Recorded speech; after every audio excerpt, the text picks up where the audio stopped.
Love on the Spectrum. By the way, let me tell you something. He's not faking. Oh, dude, I didn't say you faked. No, I know. But some people were out there. Anytime people watch Love on the Spectrum, they're bro. like, I think that guy might be faking. Let me tell you something. He's not. He's not. I ran into him. He was sitting outside of a coffee shop. I was walking in gay San Francisco. Yeah. And in my head, I was like, great, another fucking gay dude. No, I said that like butterly. Fucking gay dude out here.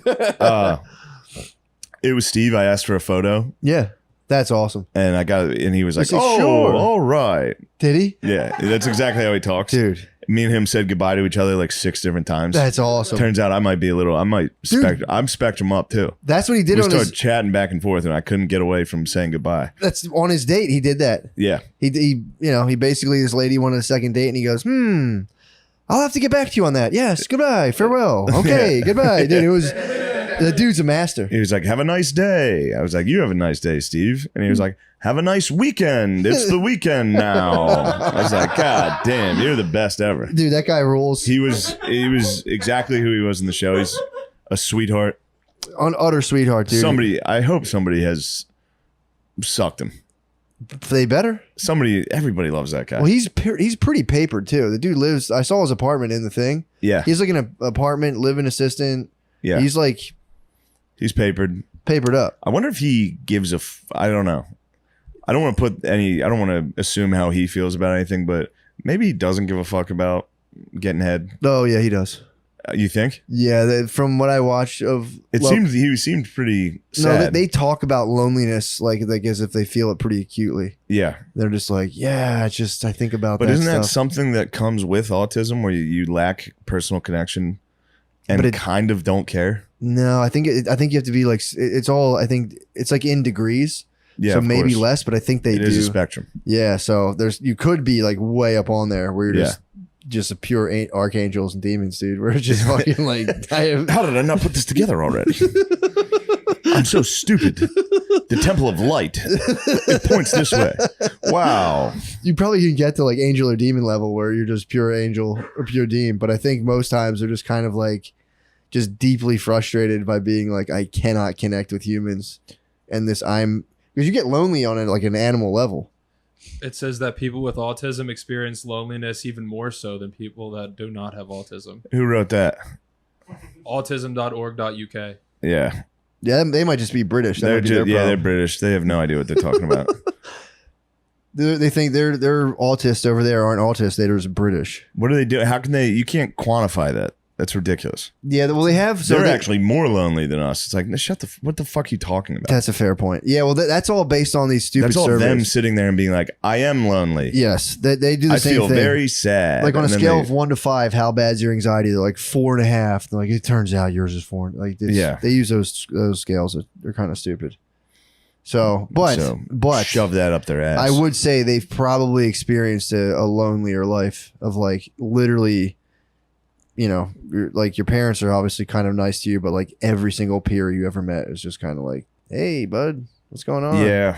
You're like, yeah. I mean, I'm not set in my ways thinking people with autism are faking being alone. No, I don't think you are. I don't think you're lonely. I've heard a lot of that talk of people being like, that girl on that show is faking. I'm like, no, they're pretty just fucking fuck autistic. Her. Yeah, they're pretty autistic. Yeah, that's true. the thing. True. If you're watching Love on the Spectrum, you're like, that girl's faking it. You just want to fuck that girl. True. And you don't want to fuck somebody with mental disability.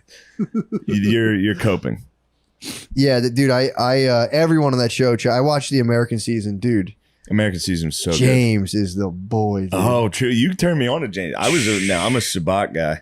Sabat made me so happy, dude. Sabat rules. Sabat and his girl made me cry, dude. Rachel, I think. Sobbed. Yeah, he had a happy ending. James just waits in his tower for his damsel, dude. He will dude, get her. The way he shows out. He kind of had a babe at the Renfest, didn't he? Did I get that correct? But she asked, you wanted to be friends with him.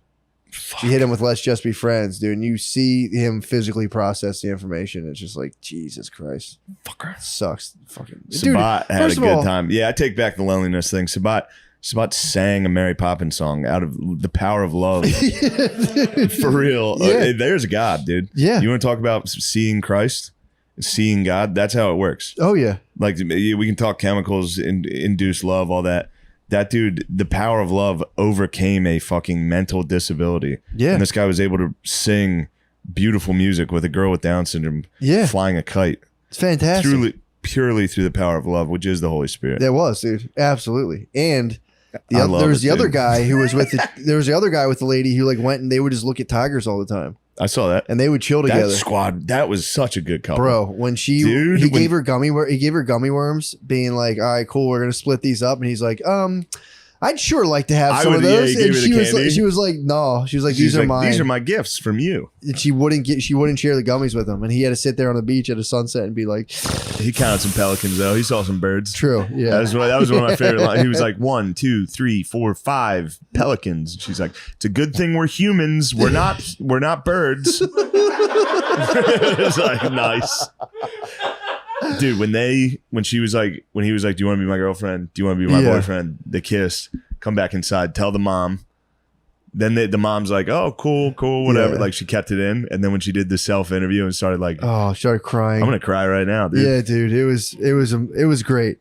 Also, dude, so nice. When I watch Love on the Spectrum, Brittany's always like, you're just making fun. I'm like, I'm not making fun of this. I'm watching this and I'm like, I'm watching their interactions dating and I'm like, what they call neurotypical. I'm like, you just have extra plugins. You are autistic, but you got the Java updates to where you can like go on a date and like just spin a more like intricate thing. But in reality, I'm watching them on a date. And I'm like, that's the exact.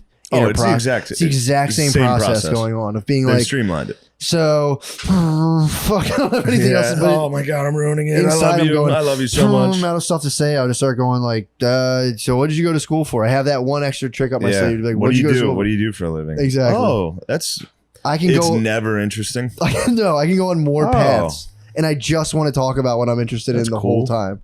And if they're like, yeah, I don't like that, I'm like, you don't want to hear about UG Krishnamurti? Can I go to the bathroom? I have to go to the bathroom now.